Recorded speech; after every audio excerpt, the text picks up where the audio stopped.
महत्वपूर्ण मुद्दा आपको बताना चाहते हैं। कल हमने प्रेस कॉन्फ्रेंस किया था, उसमें हम बहुत सी चीजें आपको उसकी इंफॉर्मेशन दी थी। आज और एक मुद्दा हमारे सामने आया है, जो आज की सरकार, खासकर जो प्रधानमंत्री जी और हमारे होम मिनिस्टर बयान जो दे रहे हैं डॉक्टर बाबा साहब अम्बेडकर के बारे में, वो बहुत ही दुखदायक है और बगैर फैक्ट्स देखे बिना वो प्रेस कॉन्फ्रेंस करके भी कल बोले हैं। पहले जांच तो करे अगर फैक्ट्स क्या है, उसके बाद आप नेहरू जी को गालियां दो, अंबेडकर को अपमानित करो। ये सब जो कर रहे हैं या जानबूझ के कर रहे हैं या आपके पास कोई सबूत नहीं है, वो बात कर रहे हैं। मैं आपको कहना चाहता हूं,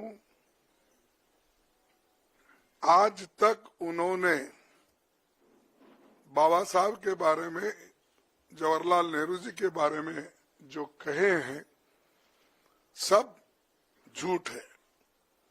और मैं अगर पार्लियामेंट में मुझे अवकाश मिलता, समय मिलता, तो मैं आज बताने वाला था बाबा साहब अम्बेडकर का लेटर जो लिखा हुआ था। हमारे चितड़े एक उनके दोस्त थे जो पीपल्स एजुकेशन सोसाइटी और सिद्धार्थ एजुकेशन सोसाइटी उसके रजिस्ट्रार थे। तो अलीपुर रोड पे ही बाबा साहब रहते थे। वहां से उन्होंने एक खत अपने दोस्त को लिखा और उसमें स्पष्ट बताया कि इलेक्शन 52 का कैसा हुआ, क्या हुआ, वो तो उसमें है, मैं बाद में बताऊंगा, आज उस पे जाने का नहीं है। लेकिन आज जो घटना घटी, हम रोज पहले से ही सदन में गड़बड़ नहीं होना, सदन में जो मुद्दे रखे जाते उसका चिंतन होना, इसीलिए हम कोई बोथ द हाउसेस में कोई डिस्टर्ब करने का कोशिश नहीं की है। 14 दिन तक हमने अपना जो हाउस चलाने के लिए जो हमारा एक दृढ़ संकल्प था, हमने करके रोज हम प्रोटेस्ट कर देते और रोज हमारे पास मेन मुद्दा था कि जो अदानी इस देश को लूट रहा है और उसको लूटने जो दे रहे हैं लोग, उनके ऊपर हमारा हमला था। लेकिन बीच में जब संविधान की चर्चा आई, उस वक्त शाह जी को कहां से समझ में आया, किसने ध्यान दिया या मुझे वो मालूम नहीं, और उन्होंने भगवान की व्याख्या भी अलग कर दी। अंबेडकर के बारे में या कोई लीडर के बारे में कोई बोलता है, अगर कोई पूजनीय है तो उनके बारे में अगर कहते हैं तो उन्होंने डॉक्टर बाबा साहब अम्बेडकर का मजाक उड़ाया। क्या कह के कि भाई अंबेडकर अंबेडकर अंबेडकर अंबेडकर बोल के कितने बार बोलते हो? अगर इतना ही आप भगवान का नाम लेते तो आप 7 जन्म तक स्वर्ग में रहते। ये मानसिकता अगर किसी पॉलिटिकल पार्टी की है, किसी लीडर की है, ये सोच, ये निंदनीय है। आई कंडेम इट।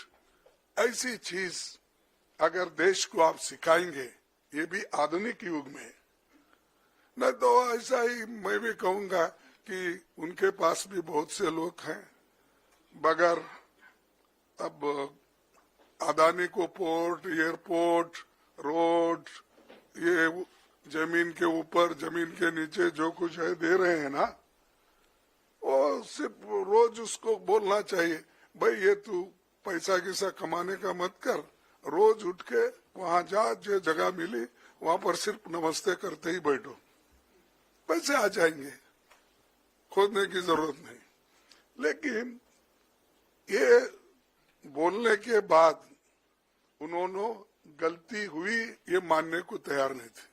और हमने भी आपसे कल यही कहा कि भाई जब वो मानना, वो हमारी जो डिमांड है कि रिसिग्नेशन देना चाहिए, नहीं है तो कम से कम हमारे प्रधानमंत्री जी उनको बर्खास्त करना चाहिए। लेकिन हमको मालूम हुआ वो बर्खास्त करने वाले नहीं है, इन्हों छोड़ने वाले नहीं। तो इसीलिए हमने ये मुद्दा जनता तक पहुंचाने के लिए सभी हमारे पार्टी के नेता राहुल गांधी जी, प्रियंका जी, पार्टी के सभी एमपीस और राज्यसभा के मेंबर सभी मिलके इस मुद्दे को हमने उठाया। हमने कहा जो शाह ने कहा ये गलत है, वो माफी मांगना चाहिए। आज सारे हिंदुस्तान में इसके बारे में प्रोटेस्ट हो रहे हैं, कई लोग, कई बच्चे मर रहे हैं, और ये इनका मंशा है कि इशू को डाइवर्ट करने के लिए वो दूसरे मुद्दे उठा रहे। आज हमारा प्रोटेस्ट था, हम बाबा साहब अंबेडकर के स्टैचू से, उनके मूर्ति से निकले और हम एक शांत तरीके से लाइन में हम आ रहे थे, लेकिन उनको क्या सूझा मुझे मालूम नहीं।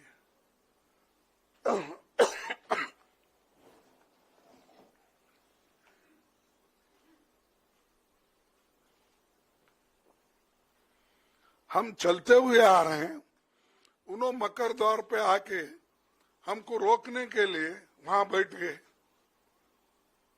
और हम पार्लियामेंट को टाइम भी खत्म हुआ था और 5 मिनट बाकी थी, इसलिए हम अंदर जाना चाहते थे, लेकिन उन्होंने दरवाजे पे रोका और ऐसा कि उन्होंने अपना मसल पावर दिखाने के लिए इतने सारे वहां पर उनके पुरुष एमपीज थे, पूछो मत। हमारे महिला हमारे साथ आ रहे थे, वो बहुत शांत तरीके से आ रहे थे, लेकिन उनको भी रोका गया। तो इसीलिए ये जबरदस्ती हमारे ऊपर हमला करके, और मैं उसमें पहले ही मैं किसी को धक्का देने की स्थिति में नहीं हूं, लेकिन मेरे को खुद वो लोग धक्का दिए, मैं अपना बैलेंस नहीं संभाल सका, मैं नीचे बैठ गया। तो अब हमारे ऊपर इल्जाम भी लगा रहे कि हमने धक्का दिया, हमने उनको गिराया। अरे भाई, हमारे पास आवाज है, लेकिन वो थोड़ा पीटे धकलने से हम ये नहीं हो सकते। इसीलिए हम कोशिश भी किए फिर उठ के उनको बोलने का।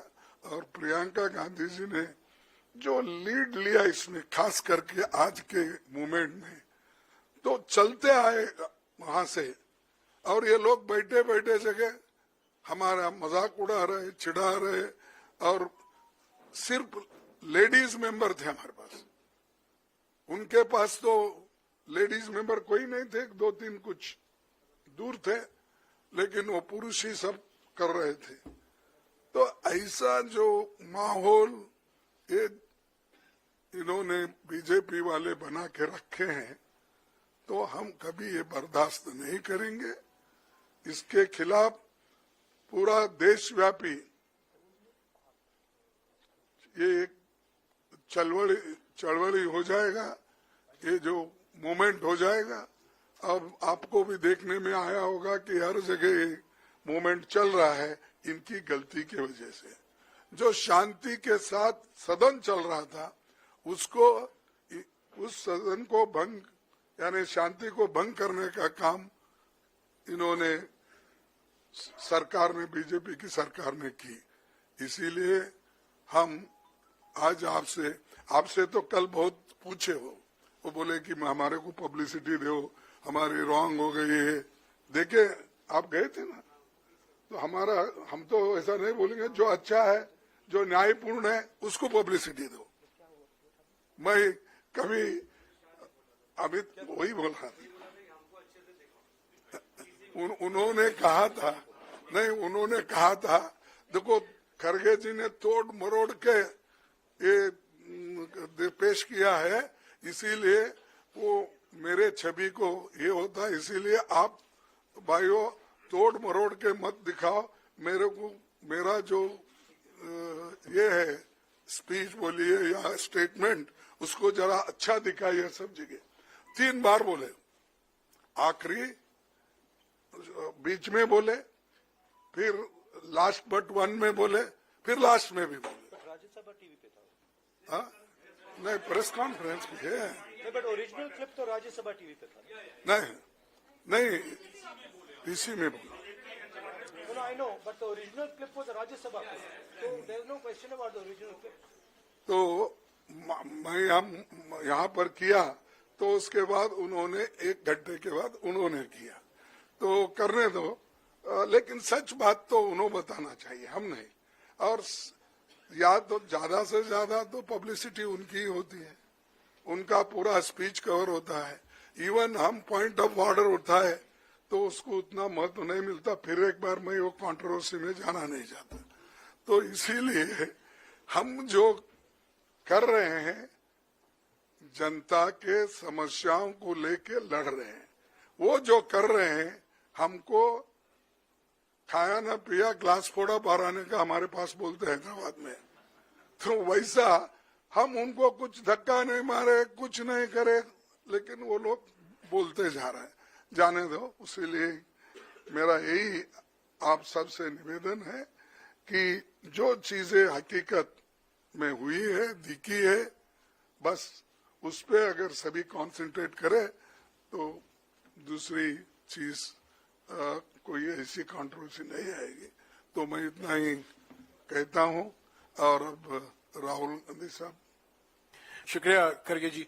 मैं आपको याद दिला दूं, कल अमित शाह जी ने यह भी कहा था कि अगर खरगे जी मेरा इस्तीफा चाहते हैं तो मैं दे सकता हूं, तो उसका इंतजार अभी भी है। मैं अभी राहुल जी से गुजारिश करूंगा। Thank you Jairam ji. Main issue शुरुआत हुई पार्लियामेंट से कुछ दिन पहले, अदानी जी का वो यूएस में केस आया, और पूरे टाइम बीजेपी ने उस पर डिस्कशन रोकने की कोशिश की। और बीजेपी की बेसिक स्ट्रैटेजी थी कि ये अदानी का जो मामला है, इसकी कोई चर्चा ना हो, इसका कोई डिस्कशन ना हो, ये दब जाए। और शुरुआत में इन्होंने ये फुल टाइम इनका काम था, कभी कुछ डिस्ट्रैक्शन करते हैं, कभी कुछ डिस्ट्रैक्शन करते हैं। उसके बाद अमित शाह जी का बयान आता है, और हम पहले से कह रहे हैं कि जो बीजेपी आरएसएस की सोच है, एंटी कॉन्स्टिट्यूशनल सोच है, एंटी अंबेडकर जी की सोच है, और जो अंबेडकर जी की मेमोरी है, जो उनका कंट्रीब्यूशन है, उसको ये लोग मिटाना चाहते हैं, खत्म करना चाहते हैं। और डायरेक्टली इनके मंत्री ने, होम मिनिस्टर ने डायरेक्टली सबके सामने जो उनका माइंडसेट है वो सबके सामने उन्होंने दिखा दिया। हमने कहा कि अपॉलॉजी होनी चाहिए और उनको रिजाइन करना चाहिए, नहीं किया। और आज फिर से इन्होंने एक नया डिस्ट्रैक्शन शुरू किया है। हम अंबेडकर जी की स्टैचू से सारे एमपी शांति से पार्लियामेंट हाउस जा रहे थे। पार्लियामेंट हाउस के सीढ़ियों पे बीजेपी के एमपी लकड़ियां लिए हमारे सामने खड़े होते हैं, हमें अंदर नहीं जाने देते हैं, और उसके बाद अब ये थोड़ा सा अपना फिर से डिस्ट्रैक्शन करने की कोशिश कर रहे हैं। रियलिटी ये है, इन्होंने अंबेडकर जी का अपमान किया है, उसकी अपॉलॉजी होनी चाहिए और रिजाइन करना चाहिए होम मिनिस्टर को। और जो मेन मुद्दा है जिसको ये मिटाना चाह रहे हैं, घुमाना चाह रहे हैं, मेन मुद्दा है कि नरेंद्र मोदी जी के मित्र अदानी जी के खिलाफ यूनाइटेड स्टेट्स में केस है, उनको वहां इंडाइट किया गया है, और अदानी जी को नरेंद्र मोदी जी हिंदुस्तान बेच रहे हैं। यह मेन मुद्दा है और इसकी डिस्कशन ये लोग नहीं चाहते हैं। Thank you.